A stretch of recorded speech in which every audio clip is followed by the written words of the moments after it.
Hello, beautiful person. I'm really glad you're here.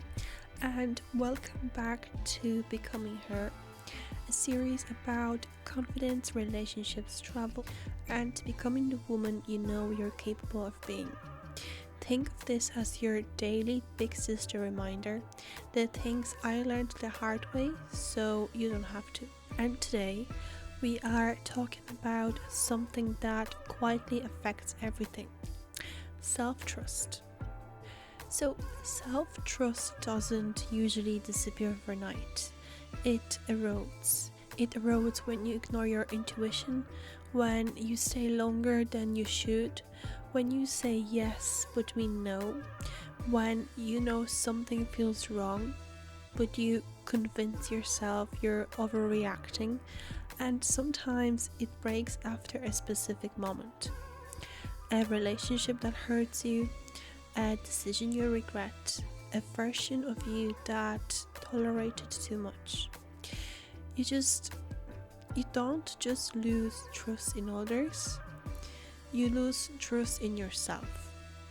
You start thinking, how did I not see that? How did I allow that? How didn't I leave sooner? And that inner questioning can turn into self-blame.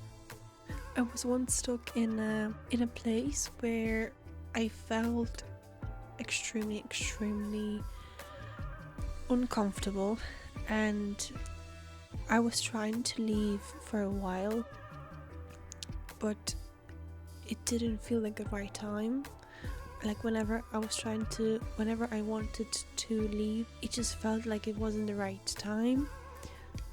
And at some point, I actually finally had to make a decision that I have to leave, because I felt like I tolerated too much, and I kept asking myself, why didn't I leave? Why was I stuck there for so long? And when I finally left, it felt so good. I felt like I left a toxic relationship or something. It was just such a good feeling. So if you're in a place where you feel you don't belong, or it makes you feel horrible about yourself, this is your sign to leave. Trust me. So what hurts the most isn't always what happens. It's the disappointment in yourself.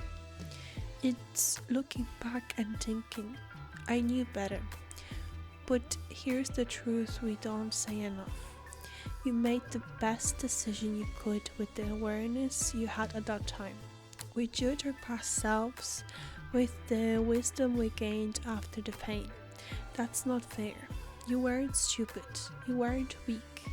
You weren't blind. You were hopeful. You were trying. You were learning. And growth often comes through mistakes, not around them. A lot of us were taught to distrust our feelings. Maybe you were told you're too sensitive, you're overthinking, you're dramatic. So you stopped listening to your inner voice. You started outsourcing decisions, asking everyone else what they thought, looking for reassurance before moving, because trusting yourself didn't feel safe. And when you don't practice listening to yourself, that voice gets quieter, not because it's gone, but because it hasn't been honored. Rebuilding self-trust doesn't happen through a big declaration. It happened through small integrity, keeping small promises to yourself, doing what you say you'll do, saying no when you mean no, leaving when you know it's time. It also means forgiving yourself, not pretending it didn't hurt, not pretending you didn't ignore signs, but saying, I see where I abandoned myself, and I'm choosing differently now. Self-trust grows when your actions align with your inner voice, even in small ways. So the big question is, what it feels like to trust yourself again. It feels calm, not loud, not dramatic, not reactive. It feels like you don't need 10 opinions before making a choice. You don't panic when someone disagrees.